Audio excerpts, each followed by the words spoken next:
ونتوب إليه. اللهم صل وسلم وبارك على سيدنا محمد وعلى آله وصحبه في كل لمحة ونفس عدد ما وسعه علم الله. اللهم صل وسلم وبارك على سيدنا محمد وعلى آله وصحبه في كل لمحة ونفس عدد ما وسعه علم الله.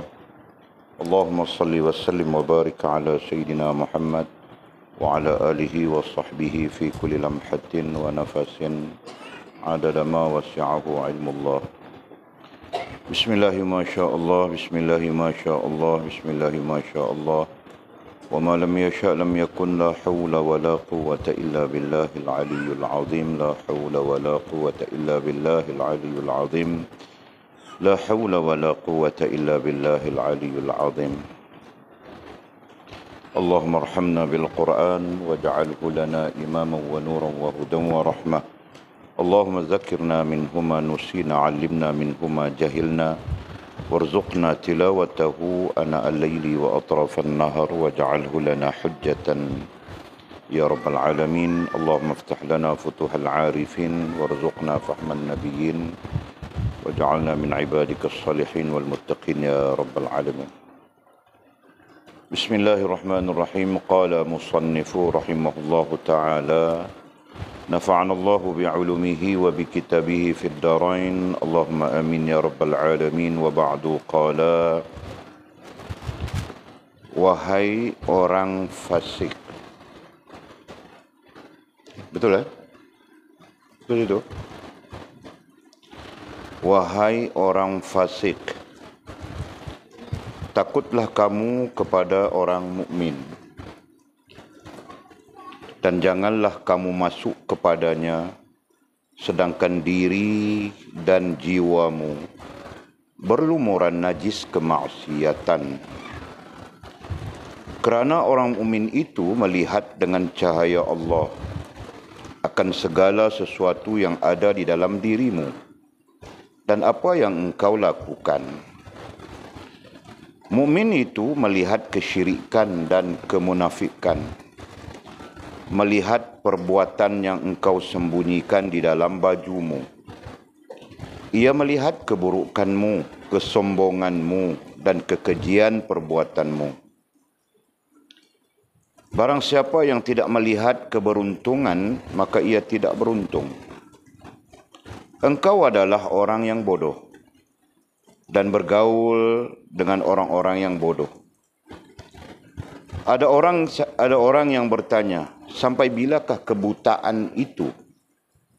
Maka ia menjawab, sampai kamu pergi mendatangi seorang tabib dan kamu berbantal dengan kayu tangganya.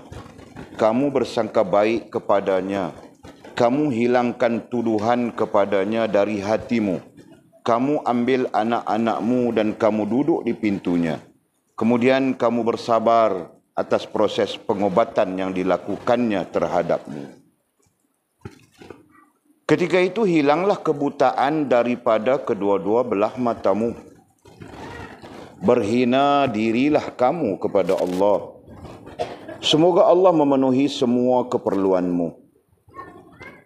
Janganlah engkau hitung-hitung kerugian amal yang engkau lakukan kerananya.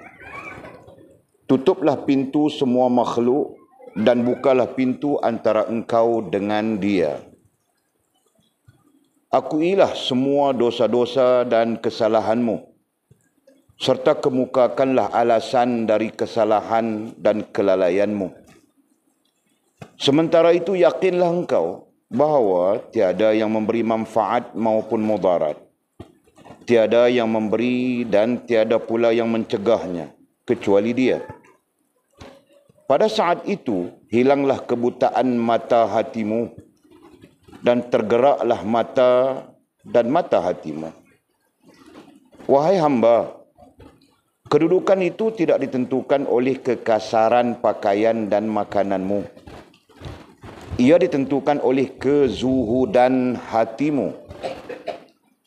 Yang pertama sekali dipakai oleh orang yang jujur dalam berpakaian adalah bulu, ai suf. lambang kebersihan batin yang terlihat pada zahirnya. Pakaian itu dikenakannya kepada batinnya, kemudian kepada hatinya, kemudian kepada anggota badannya, sehingga semua itu diselubungi oleh pakaian yang kasar. Maka datanglah tangan belas kasihan, tangan kasih dan kenikmatan yang merubah semuanya kerana siraman itu, menanggalkan dirinya dari pakaian kegelapan dan memindahkannya kepada pakaian kegembiraan. Seksaan berubah menjadi nikmat, kebencian berubah menjadi kegembiraan, ketakutan berubah menjadi keamanan, jauh berubah menjadi dekat, manakala miskin berubah menjadi kaya. Wahai hamba, ambillah bahagianmu dengan jalan zuhud, bukan dengan jalan kegembiraan. Orang yang makan sambil menangis akan mempunyai hikmah yang berbeza dengan orang yang makan sambil tertawa. Makanlah semua bahagianmu itu sementara hatimu sentiasa bersama Allah. Maka engkau akan selamat daripada kejahatannya. Jika engkau memakannya dari tangan tabib, maka hal itu adalah lebih baik daripada engkau makan sendiri akan sesuatu yang tidak engkau ketahui asal-usulnya, sesuatu yang akan mengeraskan hatimu. Amanah, yakni titipan, akan hilang dari sisi kamu, dan kasih sayang akan musnah dalam pergaulan kamu. Hukum syara adalah amanah bagi kamu yang telah kamu tinggalkan dan kamu khianati. Kita sambung lagi pengajian kita daripada kitab Fathur Rabbani, karangan Maulana Musyrif, mursyid kita Abdul Qadir Jailani rahimahullah ta'ala. Dan langsung kita mengambil tarbiyah, mengambil pimpinan, mengambil bimbingan daripada kitab ini. Mudah-mudahan kita mendapat manfaat tarbiyah dari beliau sendiri, mudah-mudahan ya. Dan kita sedang berada di majlis kedua. Masih lagi ada 2-3 muka surat pada majlis kedua ni. Dan majlis kedua ini lebih kepada, kita ulang sebut ya, lebih kepada pimpinan bimbingan untuk bagaimana kita nak hidup di dunia ini. Bagaimana kita nak menjalani kehidupan, menjalani hidup. Kalau daripada kitab kita Futhul Ghaib, kita belajar banyak dah hidup terkait dengan ujian. Dan kita pun sebut secara langsung bagaimana kita nak menjalani kehidupan.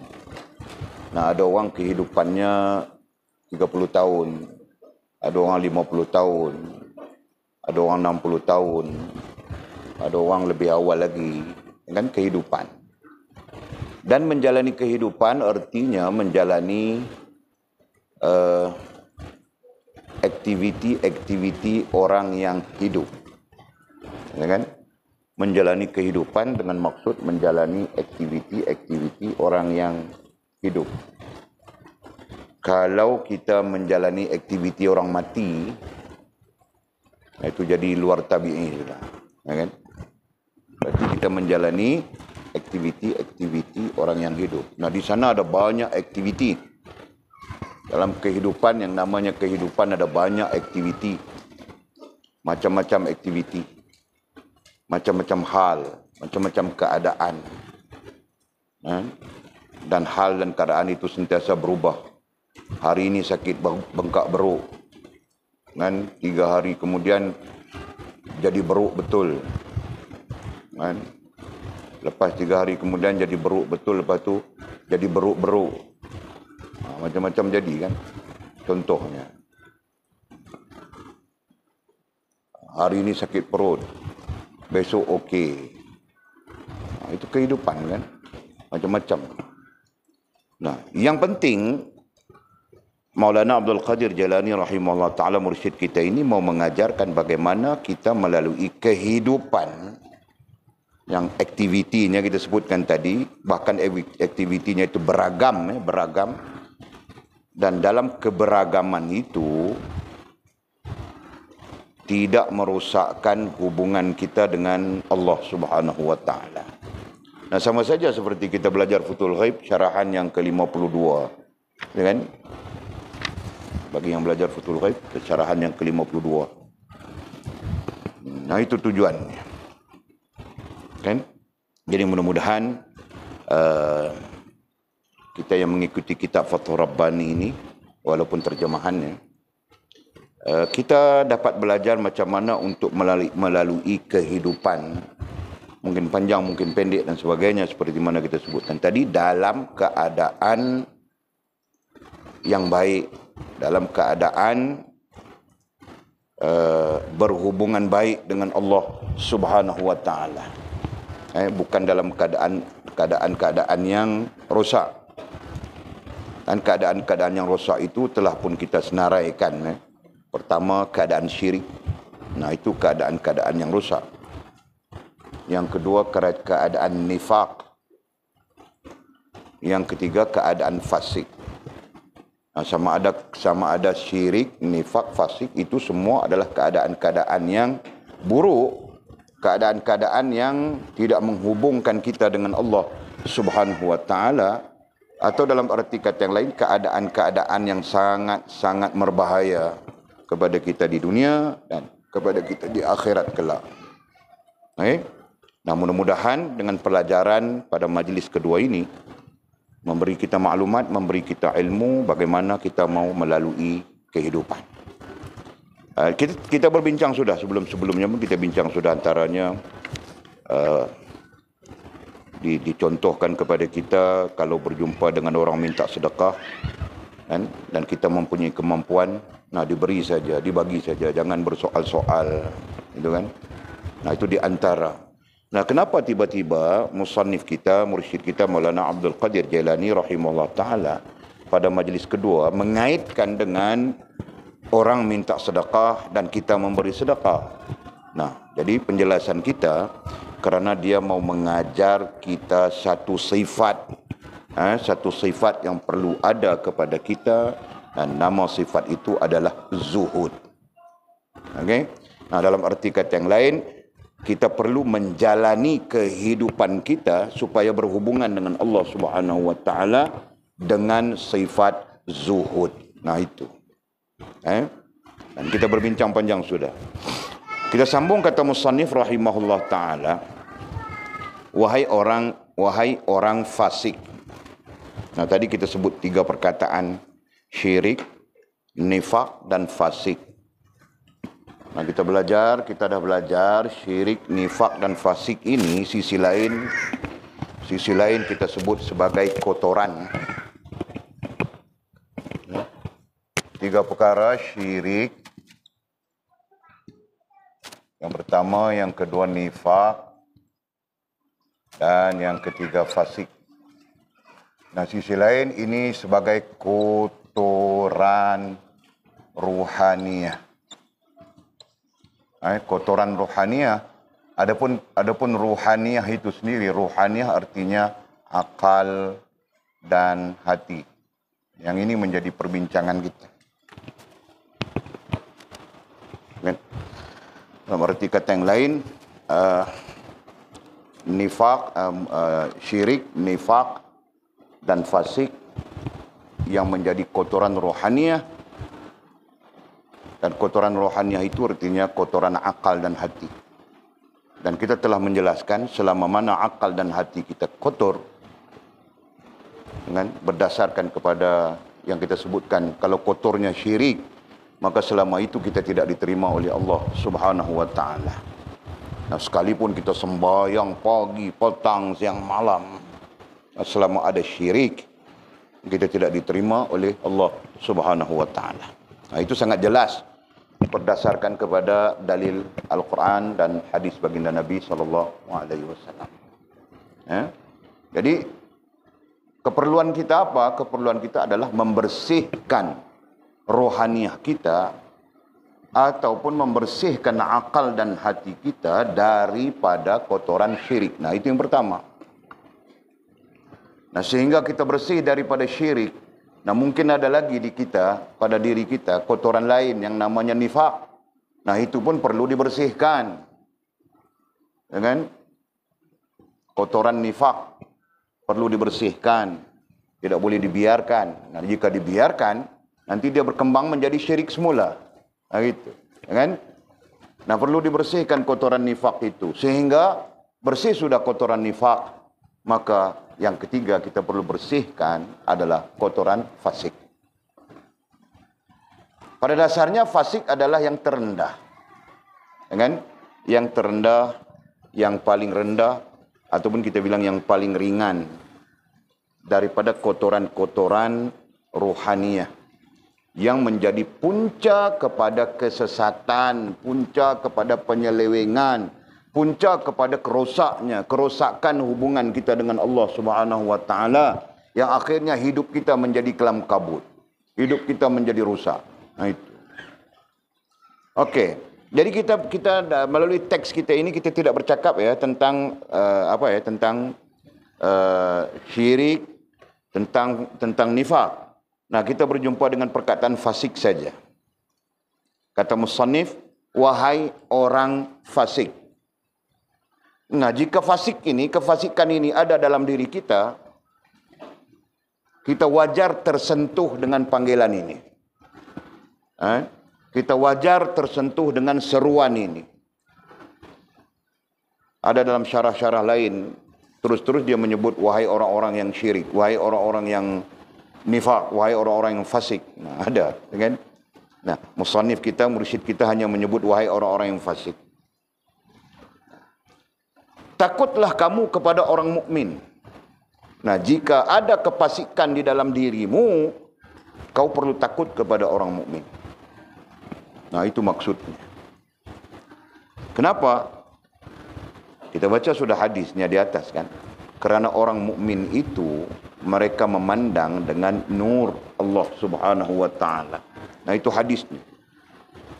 Ittaqu firasatal mu'min fa innahu yanzuru bi nurillahi azza wa jalla.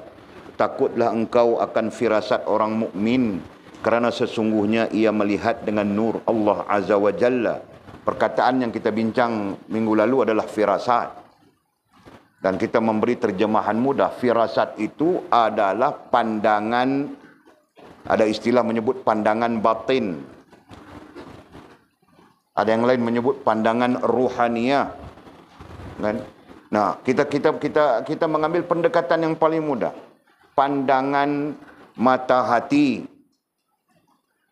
Dan pandangan mata hati itu adalah gabungan di antara musyahadah dengan mukasyafah. Musyahadah pada dasarnya adalah pandangan akal. Mukasyafah pada dasarnya adalah pandangan hati. Nah, tergabung keduanya, kita sebut pandangan mata hati saja. Ya kan? Itulah firasat. Nah, orang-orang mukmin, jadi kita perjelaskan, orang-orang mukmin yang benar-benar mukmin. Karena mukmin dalam perbincangan ilmiah ada beberapa tahap. Paling kurang secara umum 3 tahap. Secara umum orang mukmin dalam perbincangan ilmiah yang kita sebutnya ada 3 tahap. Pertama, kedua, ketiga. Belajar sudah kan? Ada 3 tahap. Tahap permulaan. Sudah kan? Ada boleh sebut sudah kan? Nah, tahap apa? Pertama, ada istilahnya itu. Tuh. Orang tua macam Melid mana larat mau ingat. Mengaji 35 tahun yang lalu. Kamu orang lagi teruk, Pak. Mengaji kemarin saja, lupa sudah ini hari. Apa? Ada 3 tahap. Nah, iman mukmin ya, mukmin. Orang yang beriman. Nah, ada 3 tahap orang beriman. Ini adalah Ini adalah pendekatan paling mudah. Mungkin ada pendekatan lain yang bilang ada 4, ada 5 dan sebagainya. Walid ambil yang paling umum. Nah, mukmin ada 3. Mukmin, iman. Kenapa? Nah, permulaan bilangnya bukan susah. Mizi walaupun dia sakit bengkak beruk, dia boleh pergi main sepak takraw apa. Mau tolong kita di sini dia tidak boleh. Main sepak takraw dia boleh. Tapi dia boleh jawab malam ini apa. Itu bagusnya Mizi. Kan? Okey. Permulaan. Dalam bahasa Arab bilang bidayah. Nah, yang kedua. Lemah. Okey. Ketiga. Kuat atau sempurna ya. Dalam kitab lain bilang sempurna. Kuat atau sempurna. Ini bilang nihayah. Kita sebut nihayah. Okey. Di sini mutawassit. Mutawassit. Nah. Jadi ada iman peringkat bidayah, ada iman peringkat mutawassit, dan ada iman peringkat nihayah. Dan kita terjemahkan begini. Ini terjemahan supaya kita tidak keliru. Nah, itu peringkat-peringkat iman. Dan sama saja, ahlan wa sahlan Adib. Ini anak saya nama Adib. Jangan balik lagi sebelum makan nasi Adib lah. Malam ni kita makan nasi India lah. Okey. Jadi mukmin ataupun perkataan dasarnya adalah iman. Nah, ini pembahagian.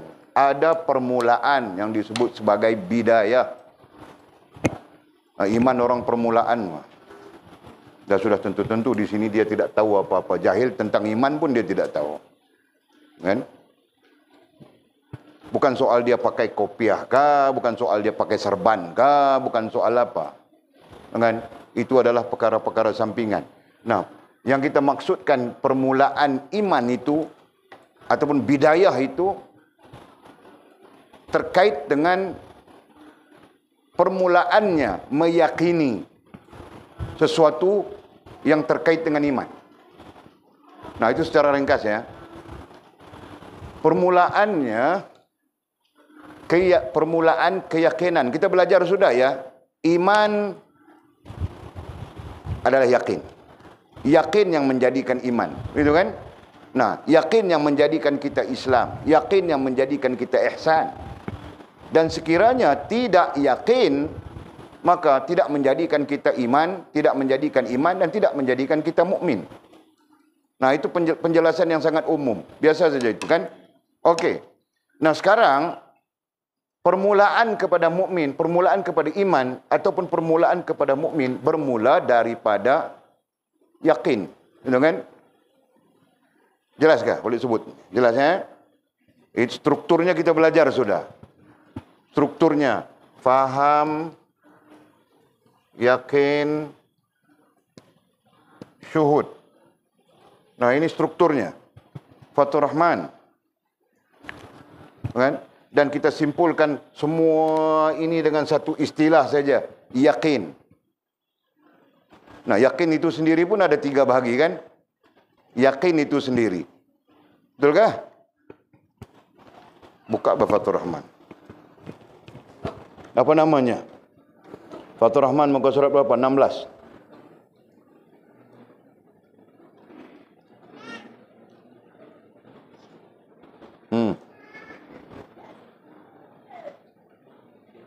Nah, perlu ingat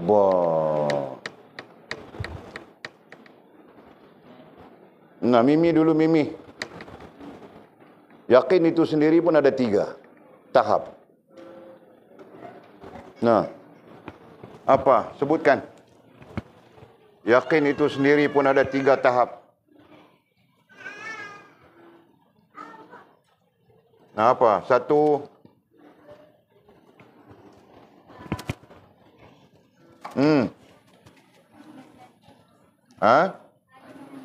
Nah, 2. Tiga. Hah? Tiga apa? Haqqul yaqin. Nah, ini semua itu tentang yakin. Nah, jadi kita mau menjelaskan iman itu bidayahnya, permulaannya bermula daripada ainul yakin. Nah, begitu. Kan? Dan ainul yakin itu datang daripada ilmu. Nah, sebab itu kita jelaskan sudah. Tidak ada iman tanpa ilmu. Nah, itu perkataan yang paling masyhur di kalangan para ulama. Nah, maksudnya apa? Ilmu ini yang membawa kita kepada faham, membawa kita kepada yakin dengan akal, membawa kita yakin dengan hati. Ya kan? Faham adalah ilmu, yakin dengan akal. Yakin pertamanya adalah dengan akal, syuhud adalah dengan hati. Ya kan? Nah, jadi faham, akal kita pun sempurna, syuhud kita pun sempurna, yakin kita dengan akal sempurna, syuhud kita dengan hati sempurna, maka itulah yakin. Tetapi yakin itu bermula dengan ainul yakin. Nah, permulaan yang kita sebut dengan bidayah, permulaan, bermula. Nampak kan? Nah, disitulah bermulanya iman. Jadi jangan kita main tangkap apa ya?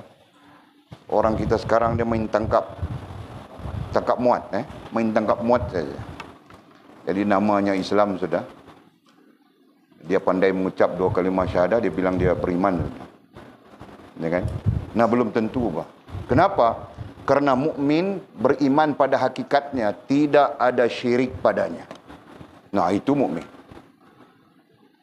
Betul kah? Siapa bilang begitu? Al-Quran bilang begitu. Al-Quran yang mengajarkan begitu. Hadis Nabi SAW yang mengajarkan begitu. Kerana mukmin itu terbebas dia daripada syirik. Nah, selama mana ada syirik padanya, maka dia tidak mukmin. Kerana syirik itu membatalkan iman. Nah, jelas sudah.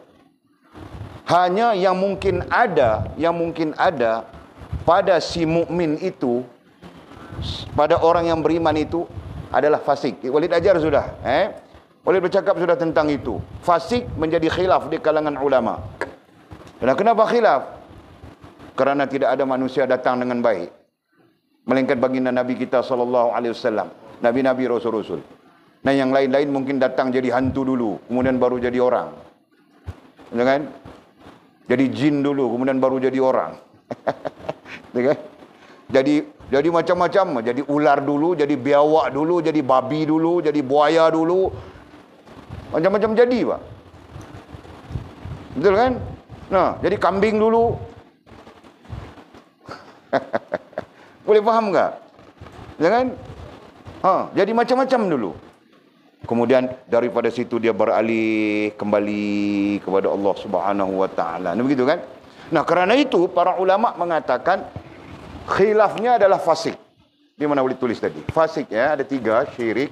Ini. Fasik ini khilaf. Kata para ulama, fasik ini tetap ada disebabkan manusia itu bersifat lemah. Al-insan la yakhlu 'anil khat'i wan nisyan. Manusia tidak dapat lari, istilah terjemahan yang tidak sunyi daripada lemah dan lalai. Nah, itu sifatnya manusia, itu tabi'inya manusia. Nah, justru itu sifat fasik dikeluarkan oleh para ulama sebagai sifat yang memusnahkan iman. Dalam arti kata yang lain, fasik itu tidak memusnahkan iman. Adapun yang memusnahkan iman itu adalah syirik dan nifak. Nah, syirik itu tidak beriman. Syirik jika ada dalam diri kita, nah iman tidak mungkin berdiri di dalam diri kita. Demikian juga nifak. Jika ada dalam diri kita, maka iman itu tidak mungkin berdiri di dalam diri kita. Nah, ketika iman tidak berdiri, kita berada di posisi kafir sebenarnya. Jelaskah? Nah, ketika iman tidak berdiri, kita berada di posisi nifak sebenarnya. Posisi munafik sebenarnya. Nah, itu keadaannya. Jelaskah? Nah, itu kita perlu faham. Jadi, kita menjawab tadi tentang iman ada permulaan. Nah, permulaan iman itu sendiri bermula daripada faham. Nah, jika kau tidak faham tentang iman, di mana imanmu bermula? Nah, itu persoalannya. Fahamkah? Nah, berapa ramai umat baginda Nabi SAW yang tidak faham tentang iman. Ya kan? Apabila tidak faham tentang iman, maka timbullah taklid. Ya kan? Dan kita belajar sudah, dalam soal iman, taklid tidak sah. Taklid hanya sah dalam soal Islam. Dalam apa yang kita kaitkan dengan istilah ibadah. Yang kita kaitkan dengan istilah perhubungan. Ya kan? Itu sah. Nah, kita mau solat, kita tidak pandai solat, dan kita tiru orang solat macam mana, nah itu sah. Walaupun ada sebahagian ulama mengatakan tidak sah, tetapi majoriti ulama mengatakan sah. Kerana kita bermula dengan tidak tahu, gitu kan? Tidak pandai dan sebagainya. Tetapi dalam soal iman, dalam soal keyakinan, maka tidak sah. Melainkan kita mengambil tahu secara benar. Nah itu. Okey, Walid saja sebutkan fakta ini supaya sekurang-kurangnya kita menyedari keadaan diri kita sendiri, ya. Supaya kita sedar khususnya diri kita sendiri. Nah, iman bermula di sini, permulaan. Tingkat lain, iman itu berada dalam keadaan lemah. Itu bilang mutawassit, disebut sebagai mutawassit. Nah, lemah iman kita. Kadang kita okey, kadang kita tidak okey. Tetapi tidak sampai syirik. Ya. Lemah sekalipun iman kita. Nah, tidak sampai syirik. Tidak sampai nifak. Walaupun lemah iman kita. Faham tak? Nah, kalau sudah sampai syirik, itu bukan lemah lagi. Itu tidak ada iman. Kalau sudah sampai nifak, itu bukan itu bukan ada iman lagi, itu tidak ada iman. Itu kita sebut tadi. Jelas kah? Nah, itu. Nah, kita berada di posisi mana? Itu pertanyaan yang perlu ada. Ya? Kita berada di posisi mana daripada tiga posisi ini?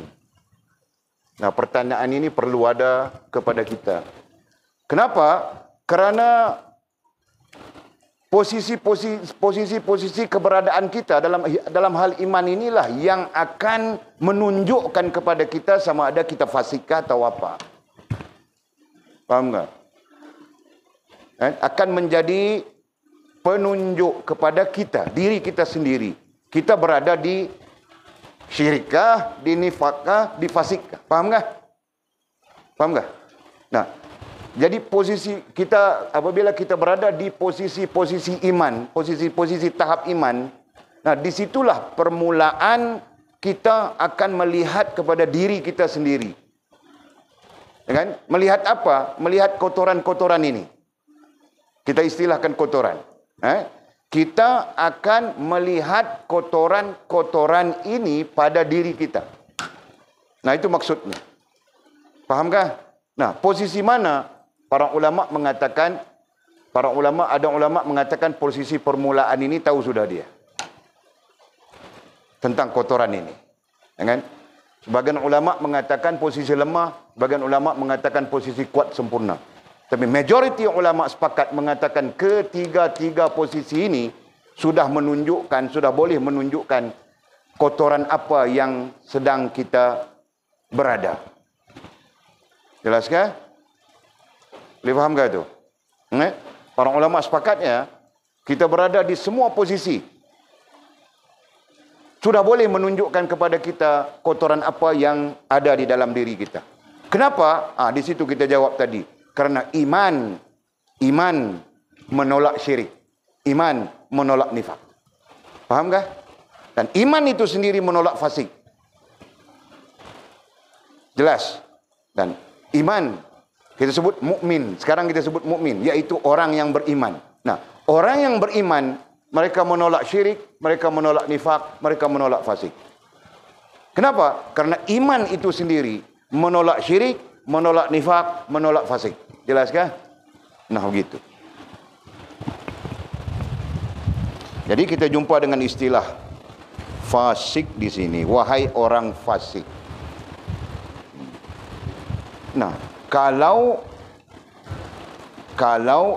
kita benar beriman, ya, kalau kita benar beriman, nah kita akan faham dan kita akan nampak kotoran yang namanya fasik di dalam diri kita. Kita masing-masing nampak. Kotoran, kita bilang kotoran ya, yang namanya fasik dalam diri kita. Nah, terkait dengan istilah fasik disebutkan tadi. Kita akan nampak. Jika kita tidak nampak, nah kita sebenarnya buta. Kita akan sampai nanti di istilah buta itu. Kan? Kita sebenarnya buta. Nah, bukan buta baku nampak saja. Ya, yang dimaksudkan buta itu bukan buta mata. Yang dimaksudkan buta itu adalah buta hati. Itu yang Al-Quran menyebutnya kan. Al-Quran juga menyebutnya. Yang buta itu bukanlah mata mereka, tetapi yang buta itu ialah apa yang ada di dalam hati mereka, di dalam dada mereka, bukan hati. Kan? Walakin ta'ma fis sudur. Kan? Ada kita tulis sudah ayat berapa, surah berapa itu hari? Kan? Mu'jam Quran. Terizat. Kita ada Mu'jam Quran. Walakin ta'ma fis sudur. Ayat hujung tu kita ingat, bawah itu kita ingat. Kan? Jadi mereka bukanlah buta mata, tapi yang sebenarnya yang buta itu adalah yang di dalam dada mereka. Maksudnya yang buta itu adalah hati mereka. Itu maksudnya. Jadi cek ya sementara. Jadi kita tidak nampak. Kalau kita tidak nampak berarti kita berada di dalam kebutaan. Nah, kebutaan itulah jika tidak segera kita merawatnya, berobat, merawatnya, makan obat, ya, kebutaan itu majasnya nanti. Nah, kita akan terus buta sampai bila-bila. Nah, apabila kita terus buta, nah bukan lagi fasik yang kita tidak kenal, nifak pun kita tidak kenal, dan kita tidak tahu, syirik pun kita tidak kenal dan kita tidak tahu, walaupun berlaku di dalam diri kita sendiri. Faham tak? Jadi yang menyebabkan kita tahu, kenal dan boleh membersihkan diri kita sendiri dari syirik, dari nifak, dari fasik adalah kecelikan mata hati kita. Begitu kan? Nah, jika mata hati kita terus buta, macam mana kita mau melihat fasik dalam diri kita? Macam mana kita mau melihat nifak di dalam diri kita? Nah, apalagi kita mau melihat syirik di dalam diri kita. Nah, kalau kita berbincang syirik khususnya, ada syirik yang khafi, ada syirik yang jali, ada syirik yang terang, ada syirik yang tersembunyi. Nah, bagaimana kita mau membersihkan itu? Sekiranya kita berada di dalam kebutaan. Nah, surah berapa, ayat berapa Mu'jam? Al-Hajj. Nah, Al-Hajj 46. Baca ayatnya. Taranum Hijaz. Ya, baca ayatnya daripada awam, tak apalah. Dapat pahala.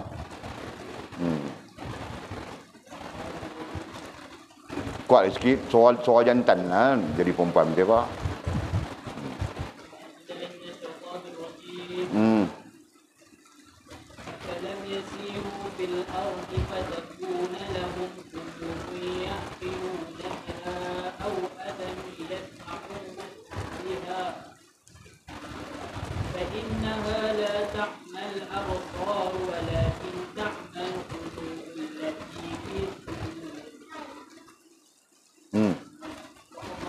Sadaqallahul azim. Baca makna dia.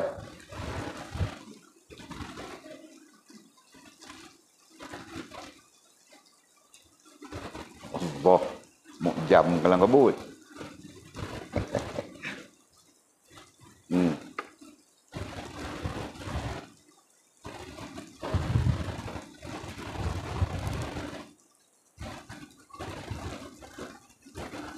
Tak jumpa makna? Tak jumpa makna, pakat-pakat cari sendiri ya. Kita habis masa di situ. Nah, pakat-pakat cari sendiri. Jadi boleh sebut dah tadi, ayat dia adalah Allah memberitahu kepada kita bahawa tentang kebutaannya, tentang kebutaan daripada melihat kotoran-kotoran yang kita sebutkan tadi, syirik, nifak dan fasik. Dan kebutaan itu bukan mata, tapi kebutaan itu ialah apa yang berada di dalam dada. dan berada di dalam dada itu adalah hati, maka kebutaan itu adalah kebutaan hati. Faham tak? Nah itu. Jadi bila datang dengan ayat wahai orang fasik, nah jika kita tidak buta mata hati, maka kita boleh melihat saja kefasikan di dalam diri kita untuk kita bersihkan dan perbetulkan. Faham tak? Nah kalau datangnya wahai orang munafik, nah kita akan nampak saja di dalam diri kita, kan? Jika kita tidak buta mata hati, nah kita nampak saja kemunafikan dalam diri kita yang perlu kita bersihkan, gitu kan? Nah kalau datang dengan wahai orang-orang yang syirik, nah jika kita tidak buta mata hati, nescaya kita dapat melihat di dalam diri kita kesyirikan yang perlu dibersihkan. Nah jelas begitu. Tapi istilahnya datang dengan wahai orang fasik saja. Jadi pada kita, nah istilah ini sangat sesuai dengan orang-orang yang mula mempelajari ilmu hubungan dengan Allah Subhanahu wa taala. Nah kita bilang ilmu hubungan, tenang. Okey. Jadi katanya wahai orang fasik, takutlah kamu kepada orang mukmin. Jadi jika ada kefasikan dalam dirimu, nah apatah lagi nifak, apatah lagi syirik, ya kan? Perlu kau takut kepada orang mukmin. Perlu ada rasa takut kepada orang mukmin. Kenapa? Nah kita bilang sudah mukmin tadi kan? Kita tunjuk mukmin di sana. Kenapa? Kerana orang mukmin itu dapat melihat dengan mata hati. Nah kerana itu. Jelas kan?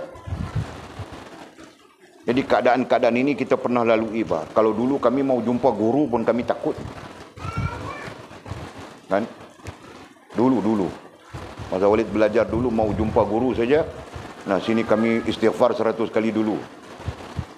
Oh, zaman itu kan. Nah, zaman itu. Nah, sekarang mungkin orang bersih-bersih semua. Kan? Jadi zaman itu guru pun, yang jadi guru itu sendiri pun dia dia garang. Ada yang datang mau jumpa dengan dia disuruh pulang saja. Tak payah naik. Bilang tak payah naik, Pak.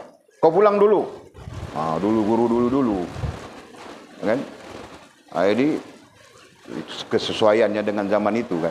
Nah, sekarang tidak sesuai lagi. Kalau kita datang mau jumpa kita suruh pulang, dia bakar rumah kita, Pak. Sekarang kan. Okey. Jadi ayat ini menjelaskan kepada kita, walaupun istilahnya adalah takutlah. Istilahnya adalah takutlah. Tapi menggambarkan kepada kita tentang jika kita ada kefasikan, nah perbetulkanlah. Itu maksudnya. Sebelum kita berhadapan dengan orang mukmin, khususnya orang mukmin yang sempurna. Khususnya walaupun tadi kita sebut sudah permulaan, mutawassit bidayah, mutawassit nihayah. Nah, yang kita perlu takut atau bimbang adalah untuk berdepan dengan orang mukmin yang sempurna. Nah itu.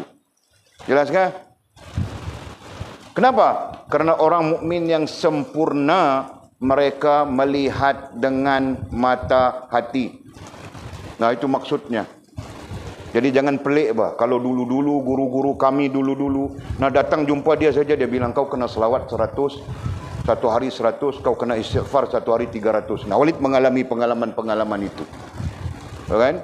Nah datang berjumpa dengan guru, belum lagi cakap hajatnya, belum lagi bercerita apa, dia pulang, kau pulang dulu. Kau pulang dulu. Kau istighfar 300 kali satu hari. Kau selawat 100 kali satu hari misalnya, dia bilang. Nah ada yang 1000. Lepas habis ini dalam 7 hari 8 hari baru kau datang jumpa, bilang. Walid pernah mengalami pengalaman seperti itu. Nah, ada ketika Walid pergi dengan orang lagi baik dari Walid. Walid hantu saja waktu itu. Kan belajar, tapi belajar rajin. Hantu dalam hal-hal yang lain. Tapi hantu baik, bukan hantu jahat. Nah, kamu orang jadi hantu jahat. Kan? Begitu bezanya. Nah, datang berjumpa dengan guru kami. Kami datang 2 orang. Seorang kawan Walid yang datang disuruh pulang dulu, Pak. Pulang kau. Walid saja tunggu di situ. Yang seorang lagi disuruh pulang. Itu antara pengalaman-pengalaman yang Walid pernah lalui. Nah, kenapa Nah, sebenarnya mereka melihat dengan mata hati. Apa yang melihat dengan mata hati ini kita sebut di bawah nanti, Musannif kita sebut di bawah nanti insya-Allah. Nah, kita baca dulu. Jadi katanya, takutlah kepada orang mukmin dan janganlah kamu masuk air bertemu masuk air bertemu. Babitkan perkataan. Dan janganlah kamu masuk air bertemu kepadanya, air dengannya, sedangkan diri dan jiwamu berlumuran najis kemaksiatan. Nah, jika dia mukmin yang sempurna, dia tahu. Itu maksudnya. Jelas kah? Nah, macam mana dia tahu? Dia nampak dengan mata hati. Nah, itu contoh yang boleh sebutkan tadi. Dia nampak dengan mata hati. Maka sebab itu kita datang bertandang, berjumpa dengan dia, bertemu dengan dia. Dia bilang, kau perlu selawat satu hari 1000. Kau perlu selawat satu hari 300. Yang kau perlu istighfar satu hari 1000. Nah, mereka akan memberitahu kita tentang itu. Faham tak? Nah, kerana mereka nampak. Nah, jelas sudah disebut. Janganlah masuk air bertemu kepadanya air orang mukmin bilang tadi. Sedangkan diri dan jiwamu. Diri. Nah, diri ada dua kan? Rohaniah dan jasmaniah. Diri, rohaniah dan jasmaniah. Dan jiwamu khusus rohaniah saja. Kan? Khusus rohaniah. Jadi kalau bukan rohaniah itu bilang jasmaniah. Jasmaniah itu raga. Kan? Kalau bilang jiwa, nah, roh, akal, hati, sir alami, sir nafsi, nafsu dan sukma. Nah, itu jelas semua orang kan? Nah, cuba kau repeat Jul. Yang dinamakan rohaniah itu apa? Kuat sikit Bajul. Kau tiba-tiba jadi suara perempuan saja.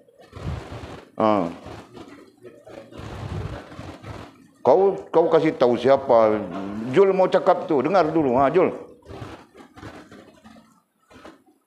Nah, rohaniah ada berapa tahapnya? 7. Nah, satu-satu Jul. Yang pertama apa? Roh. Yang kedua, akal, hati, sir alami, sir nafsi, nafsu, sukma, Masya Allah. Nah, yang itu bilang jiwa. 7 hal itu, 7 perkara itu disebut dengan jiwa. Nah, jiwa ini tidak boleh berdiri tanpa raganya. Jelas kah? Maka orang sebut jiwa raga. Dengan membawa maksud rohaniah dan jasmaniah. Jadi raga itu adalah istilah bagi jasmaniah. Faham kah? Nah, jiwa itu adalah istilah bagi rohaniah. Bilang jiwa raga. Nah, jangan kamu orang keliru dengan istilah nanti. Mau jadi alim, nah perlu mahir istilah-istilah semuanya. Okey. Jadi bilang di sini kepadanya, janganlah kamu orang yang fasik ya, kamu di situ ialah orang yang ada padanya kefasikan. Begitu kan? Janganlah kamu masuk kepadanya, janganlah kamu masuk bertemu. Bertemu kepadanya, dengannya. Nya siapa? Nya orang mukmin yang sempurna boleh bilang tadi.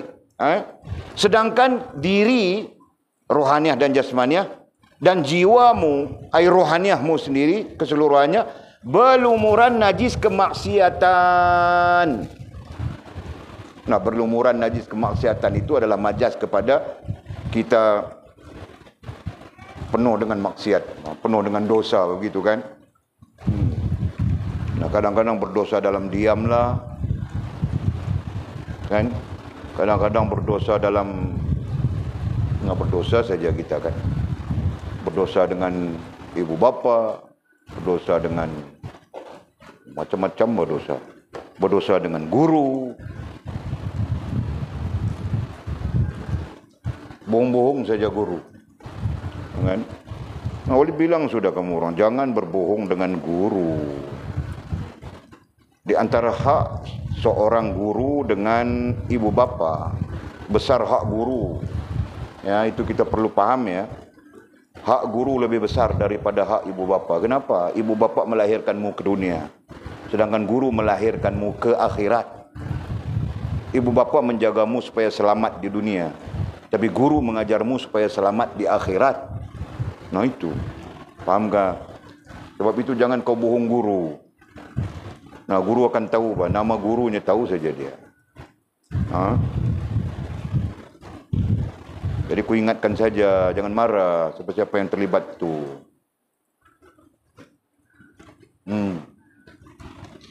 Okey. Kerana orang mukmin itu, ini penjelasannya. Kerana orang mukmin itu melihat dengan cahaya Allah. Nah, itu kita tafsir sudah. Kerana orang mukmin itu melihat dengan cahaya Allah. Akan segala sesuatu yang ada di dalam dirimu dan apa yang kau lakukan. Nah, dalam arti kata yang lain, apa yang kita buat, apa yang berlaku kepada kita, apa yang kita salah dan sebagainya, termasuk yang baik, yang salah. Nah, itu boleh dilihat dari kerohaniannya. Kan? Sama ada kita mau boleh faham atau tiada. Nah, boleh bagi sudah contoh-contoh tadi. Jadi kalau kita masuk berjumpa dengan seorang guru, nah dia bilang kau perlu berselawat 1 hari 1000 kali. Kenapa dia bilang begitu?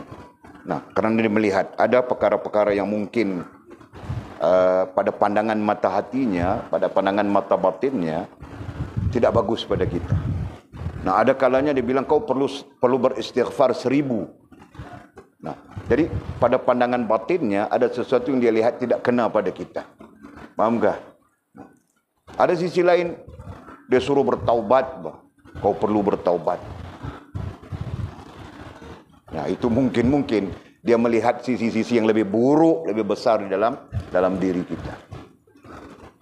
Jadi pahami itu. Okey. Mukmin itu melihat kesyirikan dan kemunafikan. Nah, walaupun tadi dia sebut fasik saja, nah sekarang cantum sudah. Mukmin ai si mukmin. Nah, perkataan mukmin datang secara tunggal begitu mungkin kita keliru kan? Nah, si mukmin.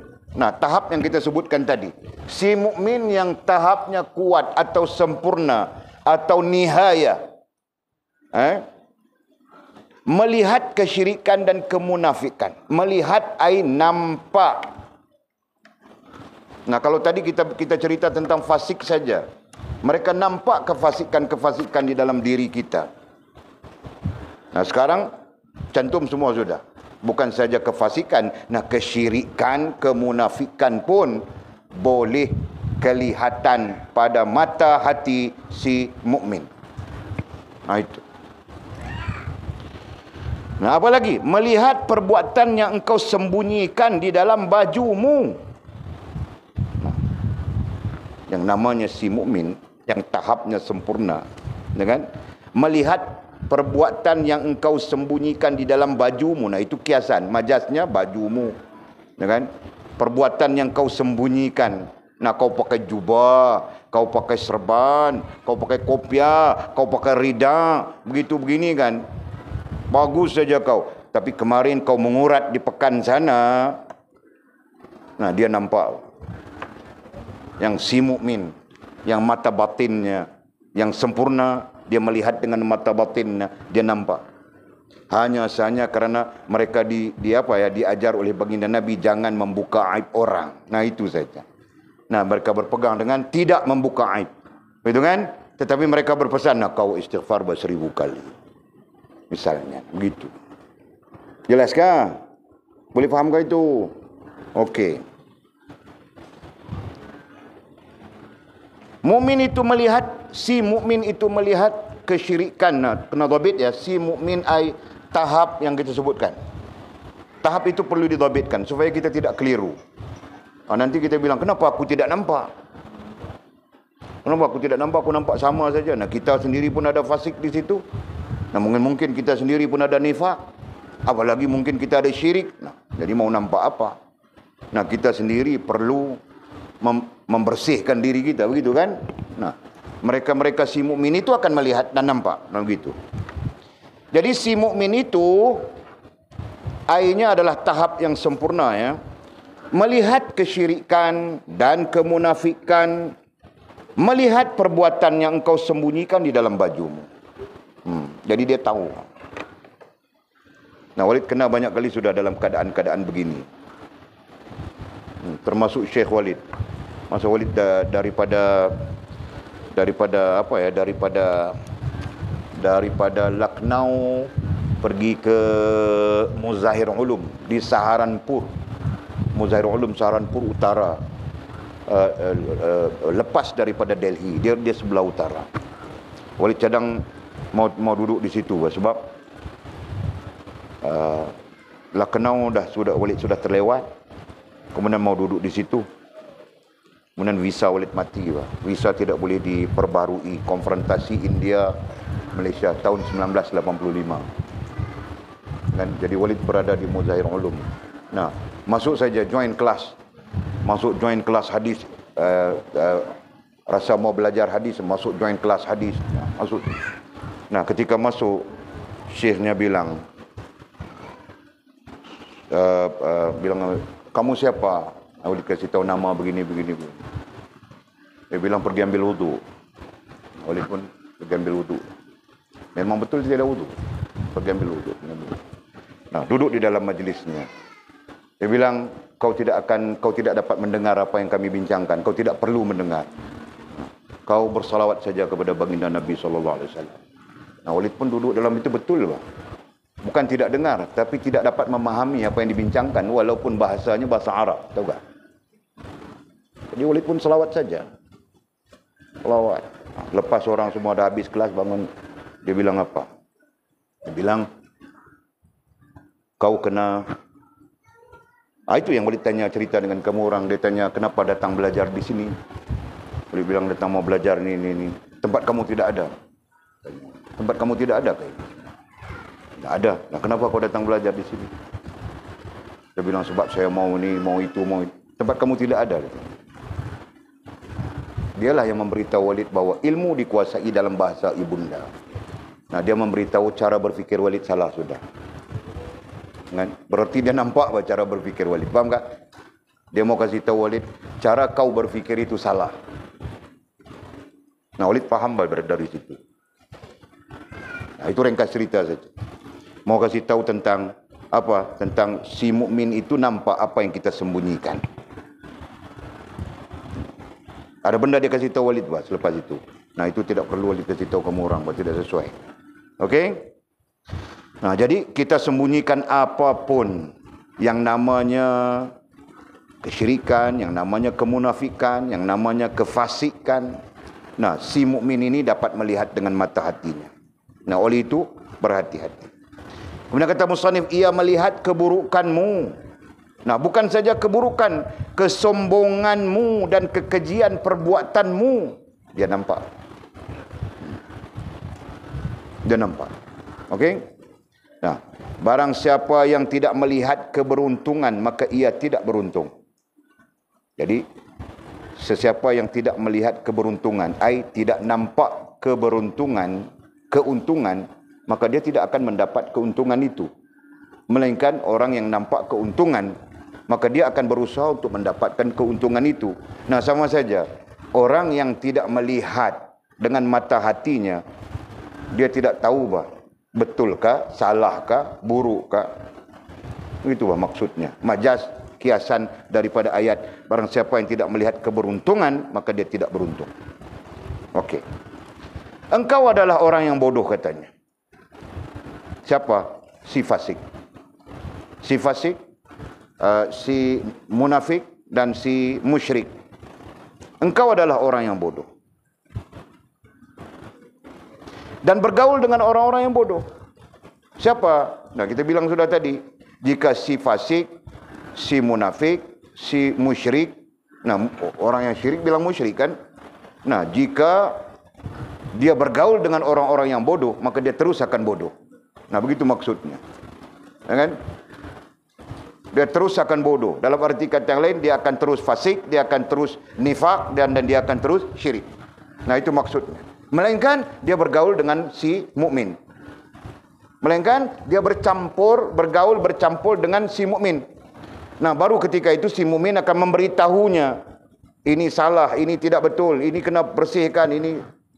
Faham tak begitu maksudnya kan? Nah, jadi kalau dia terus bercampur dengan orang-orang fasik, maka dia akan terus fasik. Atau berkembang lagi, dia bercampur dengan orang-orang munafik, orang-orang yang mempunyai sifat nifak, nah dia akan terus nifak, jadi munafik. Dan begitu juga dia bercampur dengan orang yang syirik, dia akan terus menjadi musyrik. Nah, justru apa yang perlu dibuat? Nah, jangan bodoh, keluar daripada kelompok bodoh itu. Nah, itu maksudnya. Lalu kalau keluar dari kelompok bodoh itu mau ke mana? Carilah si mukmin. Nah, itu maksudnya. Paham kah? Okey. Jadi katanya ada orang bertanya, nah barangkali bertanya kepada Syekh mursyid kita Maulana Abdul Qadir Jailani rahimahullah taala, sampai bilakah kebutaan itu? Nah, pertanyaannya begitu. Sampai bilakah kebutaan itu? Kebutaan mata hati itu sampai bila? Nah, bertanya mereka kepada Syekh. Maka ia menjawab, sampai kamu pergi mendatangi seorang tabib. Nah, kalau dikiaskan kepada buta mata, ini kiasannya. Kalau dikiaskan kepada buta mata, sampai kamu mendatangi seorang tabib. Tabib itu bahasa. Kalau bahasa sekarang orang bilang doktor. Nah, kita buta mata. Jadi sampai bila kebutaan itu akan berada pada kita? Sampai kamu pergi mendatangi seorang tabib. Maksudnya kau pergi berjumpa dengan doktor dan kamu berbantal dengan dengan kayu tangganya. Nah, ini kiasannya. Kamu tunggu sampai berjumpa dengan dia. Kamu berbantal dengan kayu tangganya. Maksudnya kita tunggu sampai dapat berjumpa dengan doktor mata itu. Ini majaz ya, jangan salah paham ya. Ini majaz. Jadi kita ambil pengertian daripada majaz itu. Okey. Kamu bersangka baik kepadanya. Nah, selain daripada kamu perlu tunggu sampai berjumpa dengan doktor itu, kamu bersangka baik kepadanya, kamu perlu bersangka baik kepada doktor itu. Nah, itu di antara sifat-sifatnya, perlu bersangka baik. Nah, kau mau doktor itu merawat matamu yang buta, tapi kau bersangka buruk saja. Betulkah dia doktor? Betulkah? Kan? Macam mana dia boleh jadi doktor? Nah, begitu begini kita bersangka buruk kepada dia. Nah, macam mana kita mau berubat dengan dia? Faham tak? Nah, konsep itu perlu dipahami sekarang. Okey. Jadi kamu perlu bersangka baik. Contohnya, mudah-mudahan dengan ku bertemu dengan dia, mataku yang buta tadi buta akan sembuh. Nah, sekurang-kurangnya begitu. Mudah-mudahan Allah mengizinkan kepada dia untuk untuk mengubat mataku yang buta. Ini kita kiaskan mata dulu sebelum kita mengambil pengertian. Kemudian katanya, kamu hilangkan tuduhan kepadanya dari hatimu. Nah, macam mana supaya kita bersangka baik dengan dia? Nah, hilangkan tuduhan. Hilangkan tuduhan, ai sangka buruk. Hilangkan tuduhan, ai sangka buruk kepadanya dari hatimu.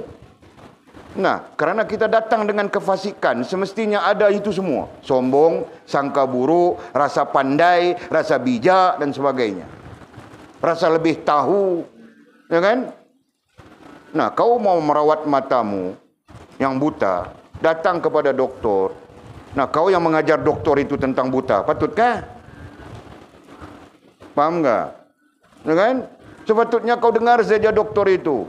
Apapun dia mau cakap. Gitu kan mangkil kan? Ini kau yang mengajar doktor itu.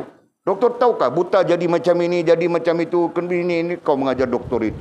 Jadi macam mana dia mau merawat kau? Nah, macam itu maksudnya. Faham tak? Okey. Jadi katanya, kamu hilangkan, ai buangkan. Hilangkan, ai buangkan tuduhan. Tuduhan, apa dhabitnya tadi? Sangka buruk. Tuduhan, ai sangka buruk kepadanya dari hatimu. Nah, jangan ada sangka buruk. Kamu ambil anak-anakmu dan kamu duduk di pintunya. Nah, ini juga makna menunggu. Dalam arti kata ini, yang lain, kamu perlu menunggu dia sehingga bertemu dengan dia. Yang namanya doktor itu, tabib itu. Kemudian kamu bersabar, katanya. Kemudian kamu bersabar atas proses pengubatan yang dilakukannya terhadapmu. Jadi, kemudian sabar bahwa dia mau proses mengubatmu. Nah, majaz ini untuk apa?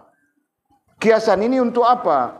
Kiasan ini adalah untuk kita untuk kita. Sekiranya kita menyedari dalam diri kita ada kefasikan, dalam diri kita ada kemunafikan, dalam diri kita ada kemusyrikan.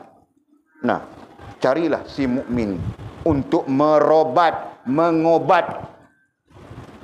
diri kita yang sebenarnya sakit dalam satu majaz, dalam satu kiasan. Ataupun untuk membersihkan diri kita. Dari satu sisi kiasan, dari kotoran-kotoran yang kita sebutkan tadi. Fahamkah? Nah, begitu. Nah, cari si mukmin. Tadi perkataannya si mukmin kan? Perkataan awal tadi si mukmin. Cari si mukmin itu. Yang dia dapat melihat dengan mata batinnya, dengan mata hatinya. Keburukan-keburukan kita di mana? Gitu kan? Kekotoran-kekotoran yang kita bilang syiriknya, nifaknya, fasiknya di mana? Di dalam diri kita. Nah, dia akan merawat. Seperti tabib merawat mata. Paham tak? Nah, itu maksud.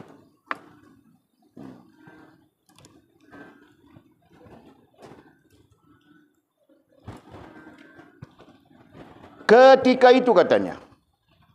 Ketika itu hilanglah kebutaan. Nah, ketika kita betul-betul berjumpa dengan tabib dalam majaz tadi, dalam kiasan tadi, sama saja kita betul-betul berjumpa dengan doktornya. Kita buta mata, sakit mata, berjumpa dengan doktornya.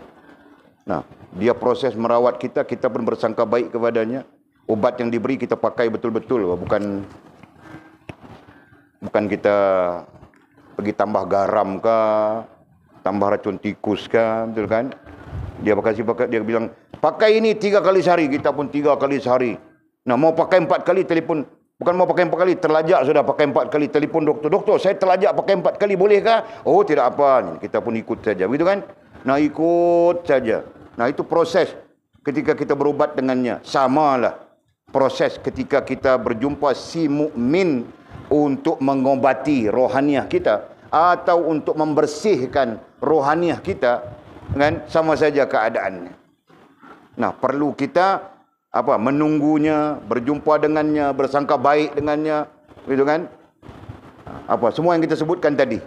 Nah, perlu begitu.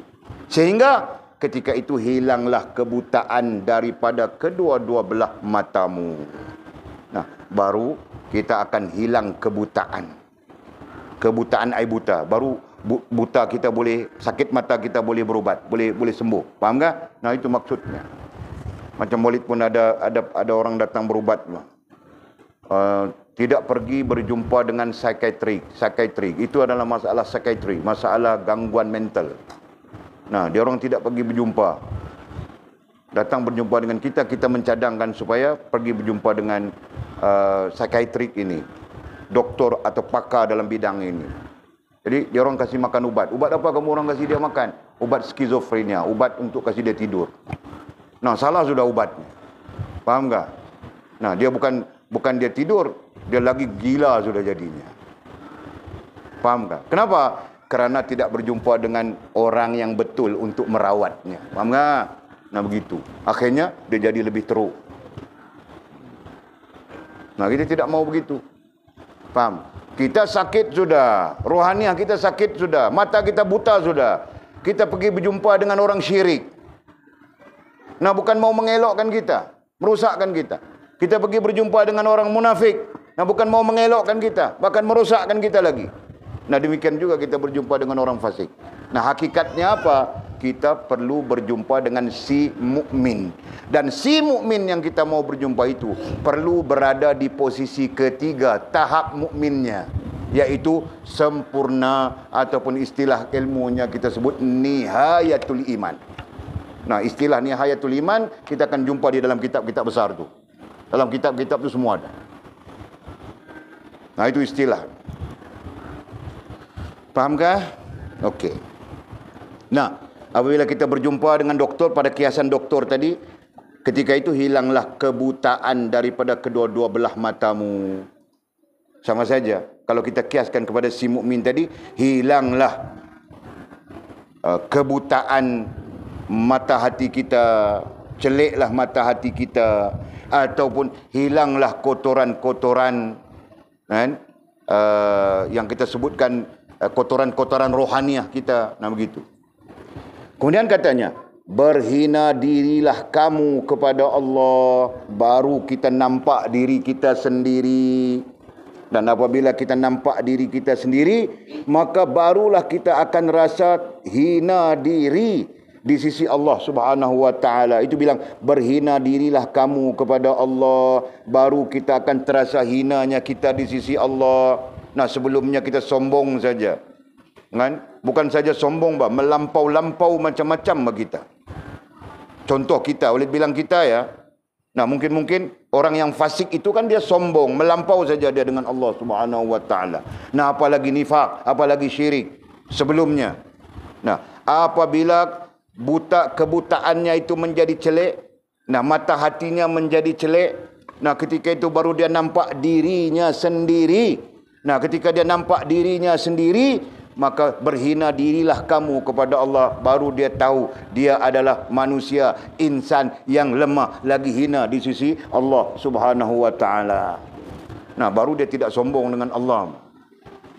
Nah, ketika dia tidak sombong dengan Allah, perlahan-lahan dia cari surau, mau salat. Perlahan-lahan dia cari ilmu, mau belajar. Ya kan? Perlahan-lahan dia cari masjid. Perlahan-lahan dia cari tempat-tempat yang baik. Perlahan-lahan dia mencari sahabat-sahabat yang mungkin mampu mendokongnya untuk menjadi manusia yang bagus, manusia yang baik. Nah, begitu keadaannya. Jelas kah? Jika tidak, nah perlahan-lahan dia campur orang fasik. Perlahan-lahan dia campur orang munafik. Perlahan-lahan dia jadi syirik. Nah, itu yang terjadi kan? Nah. Okey. Semoga Allah memenuhi semua keperluanmu. Nah, di sana Syekh Mursyid kita berdoa. Dan jika begitu, moga-moga Allah SWT melimpahkan apapun keperluan kita. Nah, maksudnya jelas. Apabila kita sedar diri, hina diri, berhina dirilah kamu kepada Allah, sedar diri. Nah, dhabitnya begitu.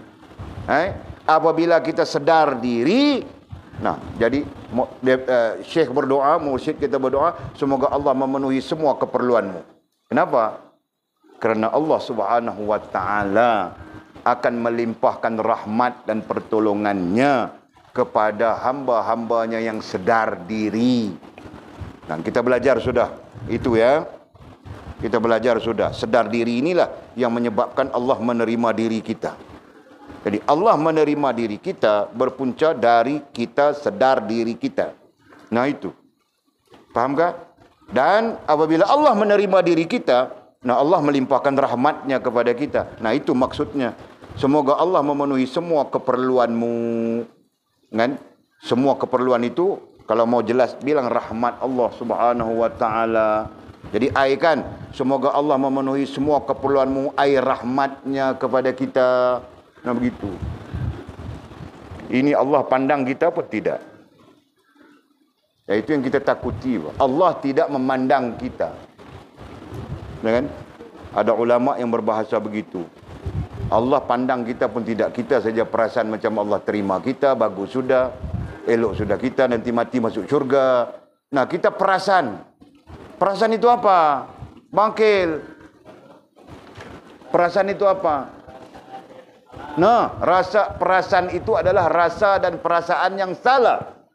Nah, artinya selama ini kita sedang bergelumang dengan rasa dan perasaan yang salah. Nah, itu yang kita takut. Ya kan?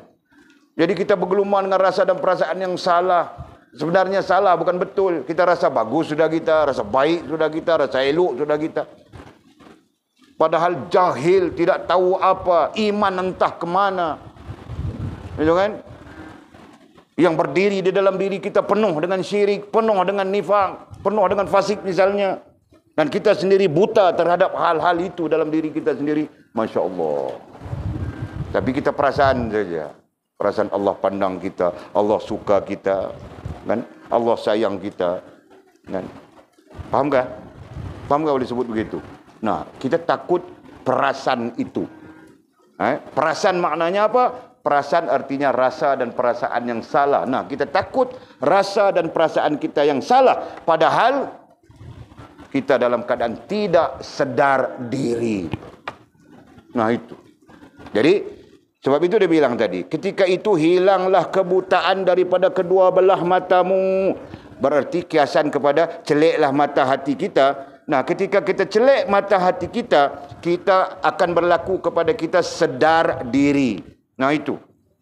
Selama kita tidak celik mata hati, kita tidak akan sedar diri. Sombong saja kita dengan Allah. Mau ajak sembahyang pun marah-marah. Kan? Suruh mengaji pun marah-marah. Bila guru marah, kau marah balik guru kau. Nah, kan? Nah, guru itu marah sebab mau kasih kau jadi baik. Kau marah balik guru kau. Kau marah balik guru kau kenapa? Faz. Guru marah kau kerana dia mau menjadikan kau seorang yang baik. Nah, kau marah balik guru kau. Apa tujuannya? Faham kau Walid tanya? Nah, Walid tanya kau. Kalau guru marah kau sebab dia tujuannya dia mau kasih kau jadi baik. Faham tak? Nah, kau marah balik guru kau. Nah, apa tujuan kau? Tiada tujuan kan? Nah, itu jahat namanya. Jika tiada tujuan, maka itu jahat namanya. Nah, guru kau buat baik kepada kau, kau buat jahat kepada guru kau. Patutkah begitu? Nah, itu contoh. Okey? Jadi katanya, apabila sedar diri itu berlaku, maka kita termasuk di dalam doa musyrif kita, mursyid kita. Semoga Allah memenuhi semua keperluanmu. Jadi Allah akan memenuhi semua keperluan. Kan? Lebih tepat keperluan itu kita katakan rahmat Allah Subhanahu wa taala. Jadi airkan keperluan itu dengan rahmat Allah. Nah, Allah akan memberi rahmat kepadamu. Ini kita belajar melalui kita belajar melalui proses yang kita perlu lalu, proses yang kita perlu tempuh. Proses yang kita perlu tempuh. Nah, kita selalu tulis, ingatkan saja ini. Ada 4 proses yang kita perlu tempuh. 1, ilmu. 1, 2, sedar diri. Selalu saja kita tulis. Yang ketiga, Allah terima diri. Dan yang keempat, sempurna hubungan dengan Allah. Ini proses yang kita perlu lalui. Hakikatnya ini tujuan. Sebahagian yang lain mengatakan ini tujuan. Nah, kita bahagikan kepada 2. Nah, jadi di sini satu keadaan yang kita perlu lalui. Tanpa ilmu kita tidak akan sampai ke mana. Bahkan menjadi tuntutan. Tidak perlu diperbincangkan lagi. Ilmu memang menjadi tuntutan. Kenapa khususnya ilmu yang sabit dengan hubungan. Pertama dan yang kedua perhubungan. Nah, ini sangat penting. Ilmu yang sabit dengan hubungan dan perhubungan ilmu. Jadi yang kedua, sedar diri. Nah, para ulama mengatakan sedar diri inilah kunci kepada Allah terima diri kita, kunci kepada rahmat, kunci kepada keampunan, kunci kepada apa saja, kan? Kunci kepada rahmat, kunci kepada keampunan, kunci kepada kemuliaan, kunci kepada apa, semuanya di sini. Dalam arti kata yang lain, apabila sedar diri, nah di sana Allah Subhanahu wa taala akan melimpahkan rahmatnya kepada kita. Gitu kan? Dan sebagai permulaan kepada Allah menerima diri kita. Kita takut bahawa Allah tidak terima diri kita. Sudahlah amalan kita semua cap ayam saja. Kan? Tiba-tiba Allah Subhanahu wa taala tidak menerima diri kita. Masya-Allah. Kan? Itu menjadi kebimbangan, ya.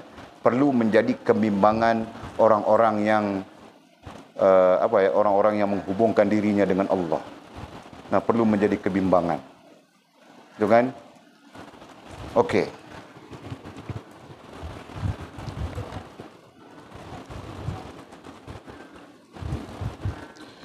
Janganlah engkau hitung-hitung kerugian amal yang engkau lakukan kerananya.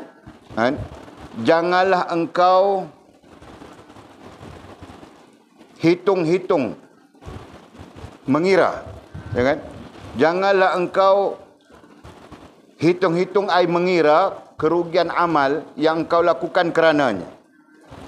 Jangan kita Bukan mengira apa di sini. Mengira artinya 1 campur 2 campur 3 gitu kan. Berkira-kira. Nah itu ayatnya. Mak Daniel bukan mu'jam Al-Quran saja, mu'jam bahasa juga dia. Janganlah engkau hitung-hitung ai berkira-kira. Begitu.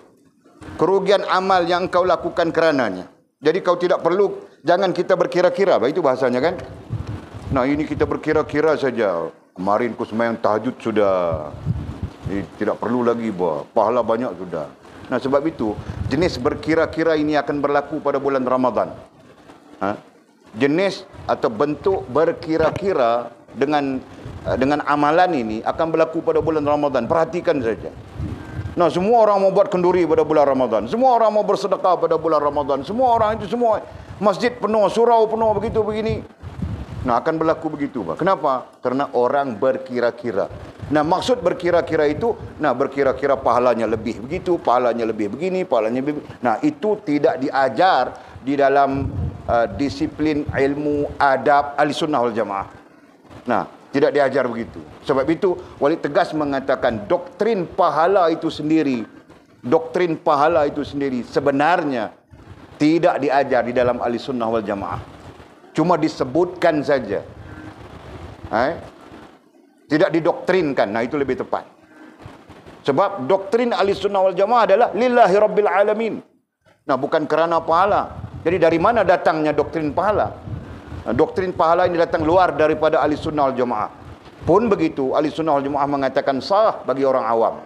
Nah, tidak sah bagi orang ilmu. Nah, padahal bulan Ramadan itu semuanya kejar pahala saja, begitu begini. Nah, itu maksudnya. Jadi, janganlah engkau hitung-hitung, berkira-kira kerugiankah, keuntungankah amal yang kau lakukan kerananya, Allah. Jadi, untuk amal kerana Allah, jangan kita fikir untungkah, rugikah, macam itu kah, macam ini kah, jangan.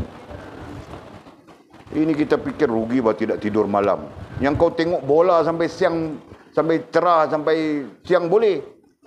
Kan? Rugi aku bangun tengah malam, tidur nanti tidak cukup.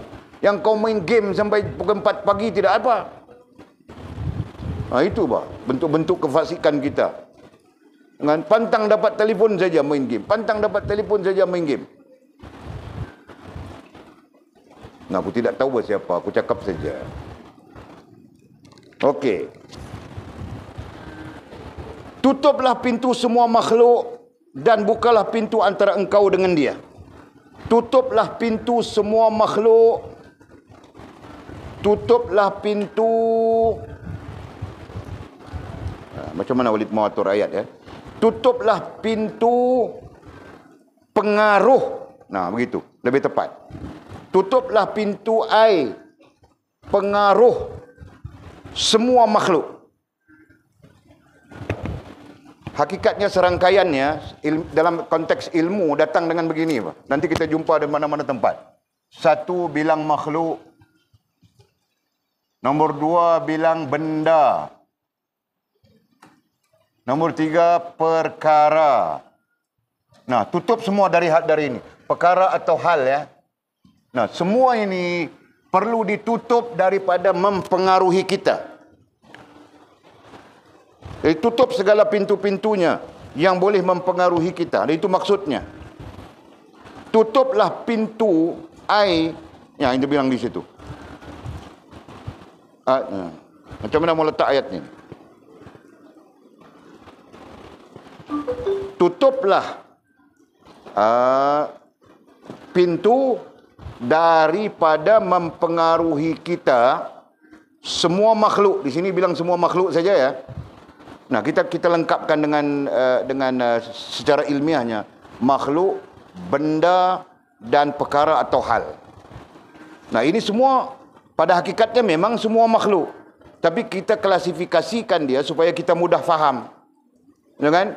Yang namanya makhluk ya semua makhluk. Jin kah, iblis kah, syaitan kah, apa saja jangan mempengaruhi kita. Kita berusaha supaya mereka tidak mempengaruhi kita.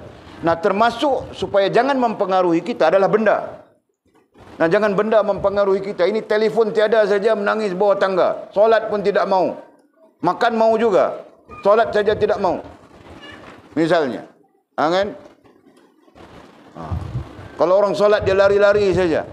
Hilang tak tahu ke mana apa. Orang solat Isya dia lari pergi ke mana pun tidak tahu. Orang datang makan dia pun datang makan juga. Jangan begitu. Jadi pengaruh benda, nampak tak? Yang lain bola. Wah, pengaruh bola sanggup dia sampai jam 3-4 pagi. Go! Solat subuhnya tiada. Misalnya kan. Nah, itu bola mempengaruhinya. Yang lain ada lagi. Banyak lah. Mau cerita pun aku tidak tahu. Ada orang yang memancing mempengaruhinya. Kan? Nanti kita marah dia, Pak. Dia datang. Tapi dia bilang dia mau cari rezeki untuk pondok. Jadi kita terima saja. Abu ya kita tiada malam ini, tahu kah? Dia pergi memancing. Kita doa saja dia dapat ikan banyak antara pondok kita. Okey. Jadi tutuplah pintu ai daripada mempengaruhi kita semua makhluk. Ai, dhabit yang 3 itu. 1, 2, 3. Nah, di sini ada sudah makhluk. Dhabit yang keduanya benda dan yang ketiganya hal. Nah, kita ada hal itu, kita ada hal ini, kita ada hal itu, ada hal ini sampai kita tidak mempedulikan syariat Allah SWT. Nah, setiap orang ada hal, macam-macam hal. Sampai hal itu mempengaruhi kita. Nah, kita lalai saja dengan Allah SWT. Lalai saja syariat yang menghubungkan kita dengan Allah SWT. Ini itu bilang hal. Kan? Itu makhluk juga. Dan bukalah, ya, tutup yang hubungan, tutup yang mempengaruhi kita daripada makhluk, tutup semuanya. Dan bukalah pintu antara engkau dengan dia. Bukalah pintu antara kita dengan Allah Subhanahu wa taala. Nah, ini Walid ajarkan di dalam Asasul Usul. Ya. Nah, Walid ajar balik kepada sahabat-sahabat yang tidak pernah mengikuti pengajian kita, ya, kita sebutkan semula.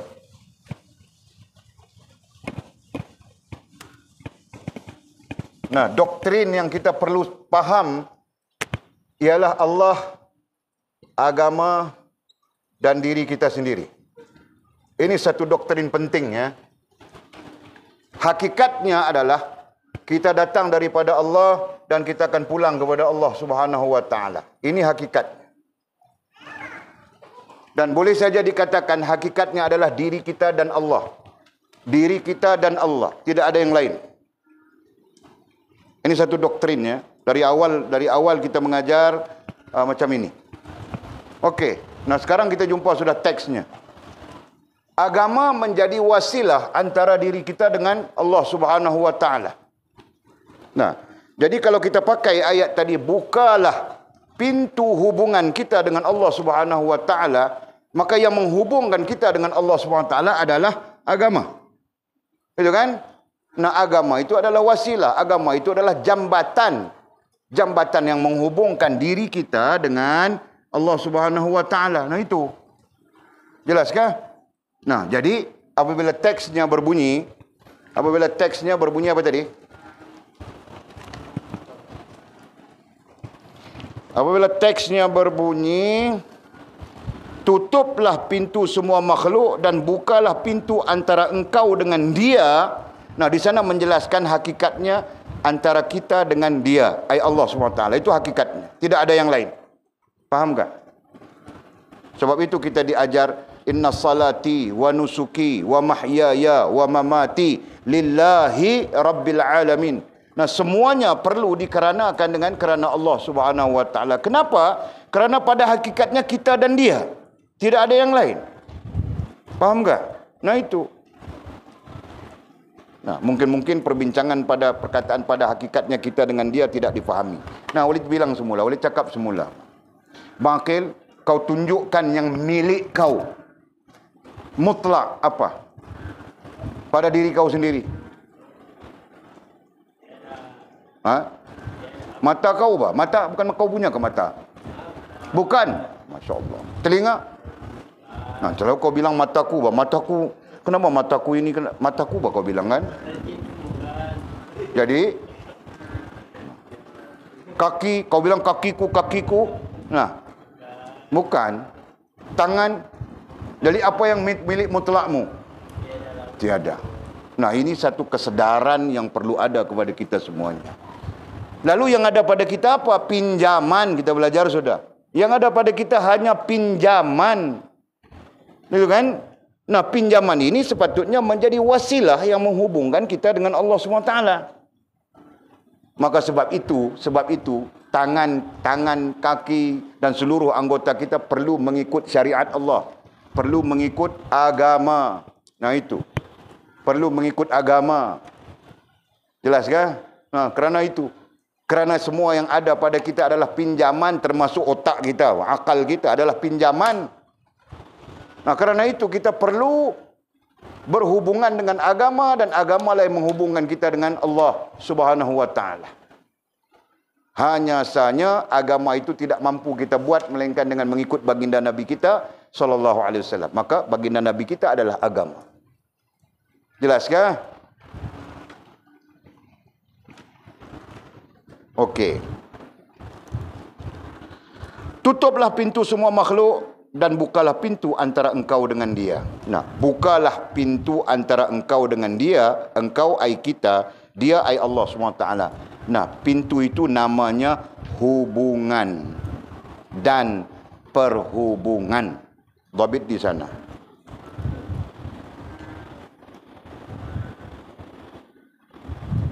Nah, bukalah pintu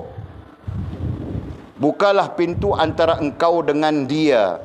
Nah, pintu itu perlu dilihat dari dua sifat ya, dua sisi pandang ya. Satu namanya hubungan ya. Satu namanya hubungan diri dengan Allah. Nah, oleh padam ini ya tadi. Diri dengan Allah. Diri dengan Allah.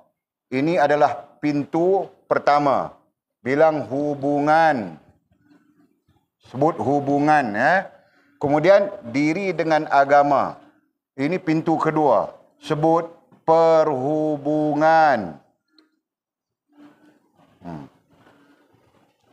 Nah, kenapa ada hubungan dan perhubungan? Perhubungan perlu kepada alat. Kan? Perhubungan perlu kepada alat. Hubungan tidak perlu kepada alat. Jelas kan? Kalaupun alat perhubungan namanya hati saja. Namanya akal dan hati kita saja. Itu dipanggil hubungan. Kan? Dan alat besar, alat penting yang ada di dalam hubungan itu adalah rasa dan perasaan. Rasa dan perasaan kita. Kemudian pintu kedua namanya perhubungan. Nah, perhubungan itu perlu kepada alat. Alat itu namanya salat. Alat itu namanya mengucap 2 kalimah syahadah. Alat itu namanya salat. Alat itu namanya zakat. Alat itu namanya puasa.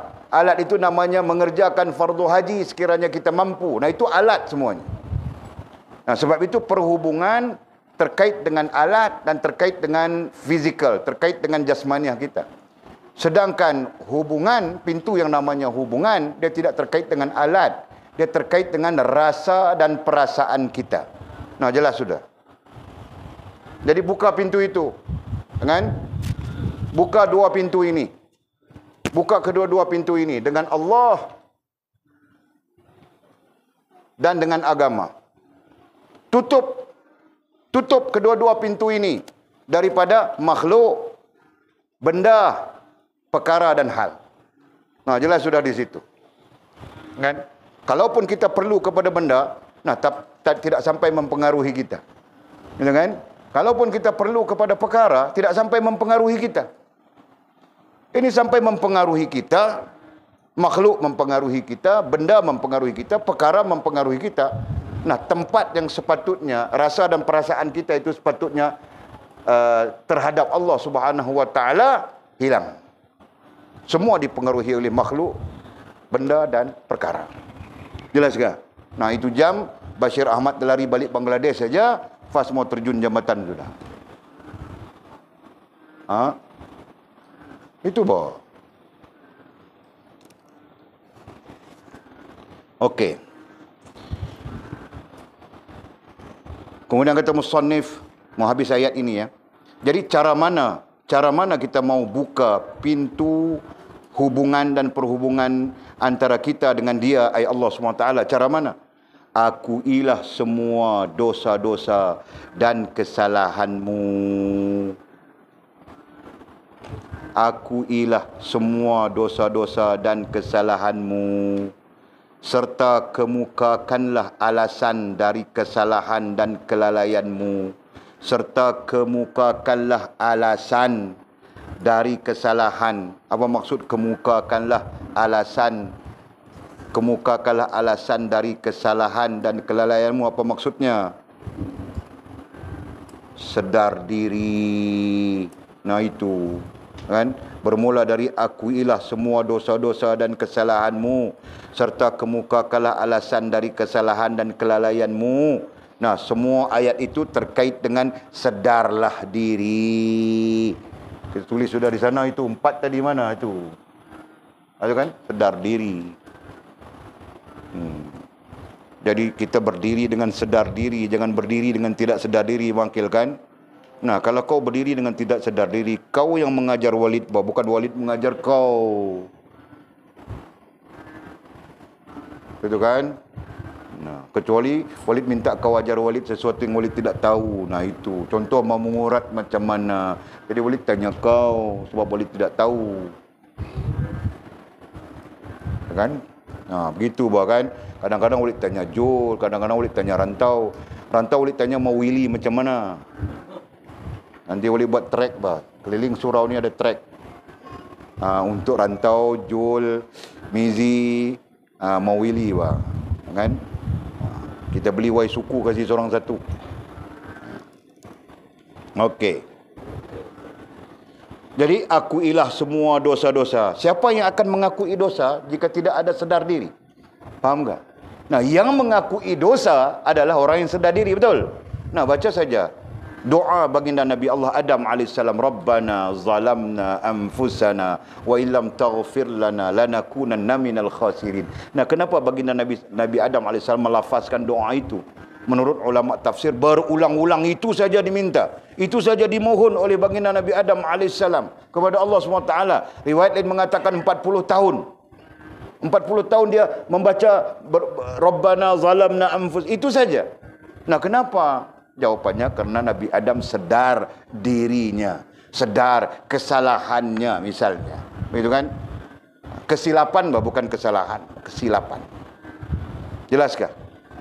Okey. Jadi sebab itu, akuilah semua dosa-dosa. Siapa yang akan mengakui dosa jika dia tidak sedar diri? Nah, yang tidak sedar diri itu merasakan dia tidak berdosa saja. Bersih sudah dia. Kan? Nah, sembahyangnya Jumaat saja pun berasa dia masuk syurga sudah, kan? Begitu, Pak. Jadi, akuilah semua dosa-dosa dan kesalahanmu, serta kemukakanlah alasan dari kesalahan dan kelalaianmu. Serta kemukakanlah alasan dari kesalahan, ai taubat. Itu lebih tepat. Teringat Walid. Datang dalam kepala Walid tadi. Di sini taubat. Berdasarkan teks asalnya. Jadi akuilah semua dosa-dosa dan kesalahanmu. Nah, itu sedar diri. Serta kemukakanlah alasan dari kesalahan dan kelalaianmu, itu taubat namanya. Kan orang yang taubat itu kan macam Nabi Adam, wahai Tuhanku, aku telah menzalimi diriku sendiri. Itu alasan kan? Taubatnya dia minta ampun kepada Allah. Alasannya dia telah menzalimi dirinya sendiri. Nah, begitu. Okey. Jelas ke? Begitu. Jadi Rabbana, wahai Tuhanku, aku telah menzalimi diriku sendiri. Nah, itu bukan taubat. Itu alasan kepada taubatmu. Taubatnya astaghfirullahalazim. Astaghfirullahalazim, gitu kan? Nah, itu. Okey. Sementara itu yakinlah engkau bahawa tiada yang memberi manfaat maupun mudarat. Nah, sementara itu yakinlah, ajarlah, dirikanlah yakin. Benalah yakin. Nah, begitu sebutannya. Sementara kita mengakui dosa kita, sedar diri dan bertaubat kepada Allah, yakinlah. Nah, Walid sebut benalah yakin. Kerana ini semua perlu dibina, perlu dibentuk. Dia tidak datang begitu saja. Kalau datang begitu saja, bohong namanya. Kan? Kita jangan berbohong dengan Allah, jangan berbohong dengan Nabi, dan jangan berbohong dengan orang yang beriman. Nah begitu kan? Yukhadi'una Allah. Orang munafik itu berbohong kepada Allah. Walladzina amanu, dan mereka bohong dengan orang beriman. Okey. Sementara itu yakinlah engkau bahawa tiada yang memberi manfaat maupun mudarat. Benalah keyakinan bahawa tiada yang memberi manfaat maupun mudarat, tiada yang memberi dan tiada pula yang mencegahnya kecuali Dia, ai Allah Subhanahu wa taala. Nah, itu keyakinan yang perlu dibina. Jadi hidup, iman, Islam, ihsan semuanya berdiri dengan yakin. Nah, jika tiada yakin maka tiada iman. Tiada yakin tiada Islam, tiada yakin tiada ihsan. Nah begitu. Berarti tiada agama pada diri. Kan? Okey, pada saat itu katanya, pada saat itu hilanglah kebutaan mata hatimu. Nah, apabila kita apa tadi ya, kita sebut sedar diri, kemudian kita bertaubat, kemudian kita membina keyakinan sesuai dengan hubungan dengan Allah Subhanahu wa taala itu, kan? Itu yang dibilang tadi, bahawa tiada mudarat, tiada manfaat, melainkan semuanya daripada Allah SWT. Nah, bina keyakinan itu. Nah, itu keyakinan, itu adalah implikasi daripada hubungan. Perlu faham ya, itu adalah implikasi, kesan daripada hubungan dengan Allah. Yang kita bina yakin, kesan daripadanya ialah kita meyakini tidak ada mudarat, tidak ada manfaat, melainkan daripada Allah SWT. Nah, pada saat itu, pada waktu itu, hilanglah kebutaan mata hatimu. Maka kebutaan mata hati kita akan terhapus, gitu kan? Dan tergeraklah mata dan mata hatimu, dan tergeraklah terbukalah mata dan mata hatimu. Tergeraklah terbukalah mata. Yang pertama ya, mata yang pertama apa? Musyahadah. Musyahadah. Musyahadah artinya mata akal. Dengan mukasyafah, mata hati. Nah, jadi tergeraklah terbukalah mata musyahadah. Nah, ketika tidak paham musyahadah, dhabit saja mata akal. Dengan dan mata hatimu mukasyafah. Hanya saja mukasyafah itu ada tahapnya, musyahadah ada tahapnya, nanti kita bincang. Okey, pada saat itu hilanglah kebutaan mata hatimu. Jadi yang kita buta selama ni hilang. Nah, apabila hilang, tergeraklah mata, celiklah mata akal dan celiklah mata hati. Ketika mata akal dan mata hati celik dan bergabung, maka ketika itu terbukalah mata batin kita untuk melihat sama ada penyakitkah, kotorankah yang kita istilahkan pada diri kita sendiri. Nah, jelas di situ. Kemudian kata musannif, wallahu a'lam. Nah, ada soalan kah?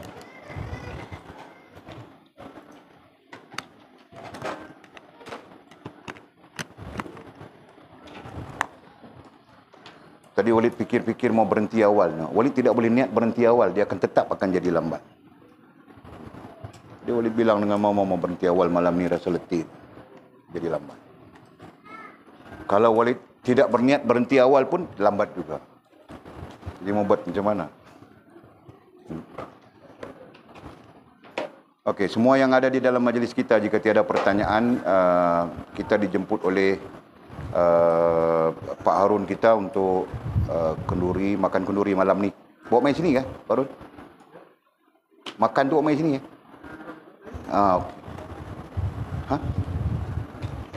Bawa main sini ke api sana? Main sini ya, okey. Jemput makan kenduri malam ni di sini.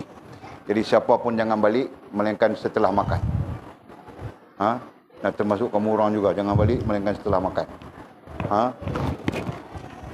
Okey, wallahu alam. Tiada soalannya? Tiada. Okey. Mana silakan.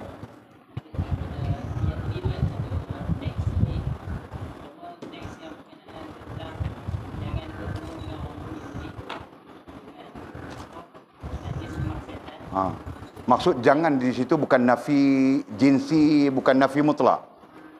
Itu maksud dia. Jangan di situ maksudnya tinggalkan, buang dulu kita punya maksiat apa semua, baru tapi. Itu maksud dia. Jangan itu bukan tegahan mutlak. Bahasa itu kan. Kaedah tu. Boleh tak sebutlah di situ. Tadi nak hamba faham dah, tak ada siapa tanya. Jangan bukanlah tegahan mutlak. Begitu saja. Jadi dia lebih kepada pi lah berjumpa, tapi dalam keadaan bersih lah. Jangan pi dalam keadaan kotor macam tu. Maksud dia yang tu. Sebab apa jangan pi dalam keadaan kotor macam tu? Si mukmin tadi ni, mukmin yang berada di posisi sempurna tadi ni, dia akan nampak. Faham tak? Jadi ayat ni, teks ni lebih menjurus kepada mengajar kita. Kalau kita ada benda-benda macam tu, penyakit macam tu, jangan duk tak ketahuan. Bersihkan diri kita dulu. Macam tu maksud dia. Jelas kan? Allahu a'lam. Bismillahirrahmanirrahim. Alhamdulillahirabbil alamin wassalatu wassalamu ala asyrafil mursalin sayidina wa maulana Muhammad wa ala alihi washabihi ajma'in. Allahumma iftah lana futuhal arifin warzuqna fahman nabiyyin waj'alna min ibadikas salihin. Allahumma ihdinas siratikal mustaqim صراط الذين أنعم الله من النبيين والصديقين والشهداء والصالحين. اللهم ربنا افتح بيننا وبين قومنا بالحق وأنت خير الفاتحين. اللهم أعنا على ذكرك وشكرك وحسن عبادتك. اللهم فقهنا في الدين وعلمنا التأويل. اللهم فقهنا في الدين وعلمنا التأويل. اللهم فقهنا في الدين وعلمنا التأويل. وصلى الله على سيدنا محمد وعلى آله وصحبه وبارك وسلم والحمد لله رب العالمين. تقبل الله منا ومنكم.